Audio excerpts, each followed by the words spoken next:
I'm Keshia Chanté, singer, entrepreneur, and NACO ambassador.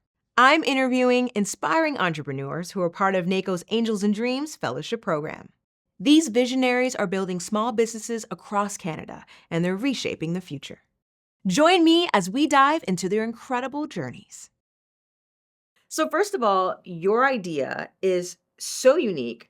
It never even occurred to me. I'm a huge volleyball fan. I know you're a fan of volleyball as well. Getting to this place, you were on a vacation in Mexico with your friends. You guys wanted to play volleyball. There was no net in sight. You decided to go into the pool? Yeah, we had a pool at our Airbnb, and there was a bridge in the middle of the pool. So it acted like as a divide, and we were like, let's use this as a partition. And then my partner started hitting, and my friend started hitting off of the bridge, and just like having that be the possession change. And we played it like volleyball at the time, but two sides. And then that was just a lot of fun. And then when we got back to Toronto, I was like, let's try to like create that environment again somehow, and put together, things that we could find in the gym, and started playing off the walls, making new rules, adapting it, but keeping all the volleyball fundamentals. Yeah. And that was the key. It was like, how do we still play volleyball, but not pepper and rally on the side, but like play volleyball in a completely accessible environment? And that's exactly what we did. Very cool. Yeah. Other than you guys, who was the first person that got to test this prototype? So I would say truly outside of my partner who like conceptualized it, the two first people to test it would be my sister and her fiance when they came to visit. Yeah. We're like, we need two more players. Like, come play this. And they picked it up really fast. If you know how to play volleyball, you're picking it up really fast. And then the official first like test was my best friend here in Toronto and her now husband. And they both played, and they were like, this is fun. And we honestly played for a couple of months in that squash court, just like inviting friends and family very informally. Yeah. I couldn't believe how transferable all of the volleyball skills were to this new environment, and still you could have fun, keep it competitive, and play to your level. And it became such an easy way to play volleyball without actually needing a net, a court, 12 people. And so that became the thing. And the marketer in me and the creative in me was like, let's brand this. Let's try to make this like a game on its own. And that's kind of how it started. Yeah. Yeah. I feel like a lot of schools would appreciate that as a sport because volleyball can be pretty expensive installing it in schools. So when I started Boardball, I thought, this is going to be lined up on beaches, and everyone's going to play in public, and it's just going to be for everybody. But then about a year and a half into the business, we discovered like the PE, so the physical education market, and how teachers wanted to integrate this into curriculum because it was a more accessible way of teaching volleyball. It was a way to like develop your fundamentals without this monster barrier of a net, and still encourage participation in smaller environments. And so physical education became a market for us, and going to trade shows and developing curriculum for actual classrooms and programs that actually goes towards like the levels that you're teaching, and adapting it for all skill levels and all ages was like a big focus for us. And now it's a really big market for us. And like you said, smaller places, smaller environments, there's so many places, especially cities, that don't have the space for volleyball. Yeah. But you just simplified it in such a wonderful way.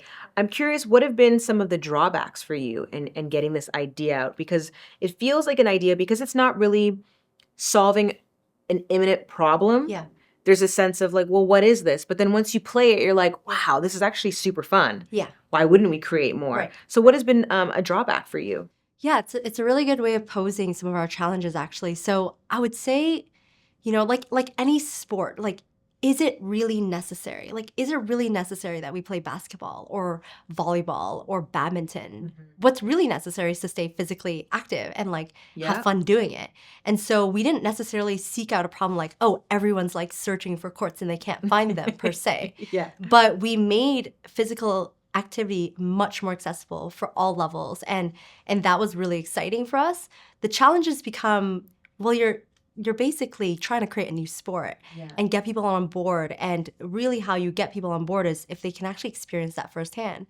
And so it's not going to be a product where you quickly see and you're like, I get it, I want it, and I'll buy it. You'll actually want to play it, and once you play it and experience it, you'll know exactly like what our customers in our community feel. Like it's a lot of fun. It's truly like playing volleyball in any environment.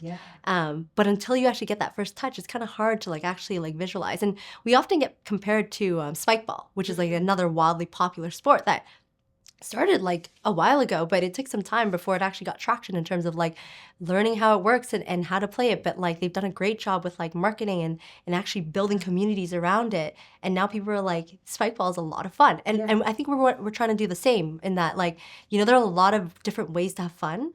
There are a lot of different ways to stay active, and we want to be one of those ways. And we want to be part of that like childhood memory and part of that competition in the adulthood, you know. And then ultimately at an elite level, we have like volleyball teams who use this as a training tool. We have an Olympic ambassador who just won a silver medal, who plays boardball. So like all of this stuff like lends well to all skill levels and all ages as well. One element that's unique about boardball is that there are red edges. And so like in volleyball, if you've been blocked, your team gets an additional 3 touches to get it back over the net. Ooh. In boardball, if you hit the red edge, it's like you're being blocked by the board, and it stays in your possession, and you get an additional 3 touches to get it back onto the board. But sometimes, like hitting the red, it's a new concept, so it takes time to like really adjust to. So I thought about ways to like, could I create sound? If you hit red and it sounds different, then that will signify that like it's red ball. For now, we're using more of an organic means, because if you hit the top versus the side, it does sound slightly differently. But that's only to the creator that really would pick up on those like small nuances. Like, but it's such a fun idea that it's so easy. Like just even now, getting ideas for like the next. So what do you see as the end goal? For this? So I think earlier we talked about like, you know, teachers and integrating this into school curriculum. Like that's a really big path for us, because I think ultimately we care about having boardball be a sport that you grow up with and can play into longevity. So there's a really big push for not just like developing physical fitness for a specific sport, but actually like staying fit for life. And I think boardball serves just that. It's an accessible sport. You can play anytime. You can set up anywhere. You can play at any level. And for us to integrate at a young age where you're learning it in classrooms and developing skills, and then eventually going to like play in leagues and competing and keeping that from like youth to adulthood, like that's the end goal, to create boardball as like a staple sport activity in your family household. That's awesome. More inclusive, more accessible. Exactly. I love that. Yeah. Your Dragon's Den experience. Highs and lows, I would love to know. Please share. Okay. Hard but fun. Okay. Yes. Very hard. I think of course, like the natural things. You have to prepare. You need to know your numbers. You have to really like go in there selling yourself and your business. Hard in that you're going on national television. You're not used to doing that. And you're going up against like 5 dragons, 6 if you're on an episode with celebrity. So you're going into a room where you know you're going to learn something, like definitively. And that's what I was looking for. I knew that I was going in there to get advice, to get mentorship, to hopefully get a deal, and ultimately learn from people who've done it really well. But that was going to be a hard conversation, because they're going to be able to see right away, like your vulnerabilities. They're going to see your challenges, maybe the areas you need to work on. And so I think that was hard for me. But I looked forward to it. And then fun in that, I mean, it's a unique journey. Like not everyone gets to do that. And I think it's a really cool opportunity that is, you know, going to be life-changing for the brand, life-changing for yourself. And I'm really grateful for that, to be able to like build the brand in this way, tell the story in that spotlight, and hopefully do this game some justice that it deserves, because I think it's a really great experience. Yeah, Dragon's Den is tough, but it's the perfect amount of pressure. Yeah. It like sets you up to keep winning, I really feel like. Yeah, it's definitely a feat. Like, I actually didn't want to go on Dragon's Den for like several years. I was like, you know, started the business immediately. Go on Dragon's Den. Like, you're going to be great on Dragon's Den. I was like, no, I'm not going to go on Dragon's Den. But at some point, you really need that push. And you get to a point where you're like, okay, let's get on Dragon's Den. And then once you're in that mindset, like that's what you want, you're going to do it.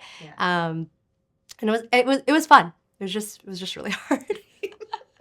Well, it was great talking to you. It was a pleasure. I want to play. Yes, I would love for you to play. Yeah, maybe at some point this week we should play. Yeah, I'm going to play. It just if sounds you're like fun. Power, you're going to love this game. Oh, like, yeah. It's a hitter's game. Let's see if I still got it. I think you do.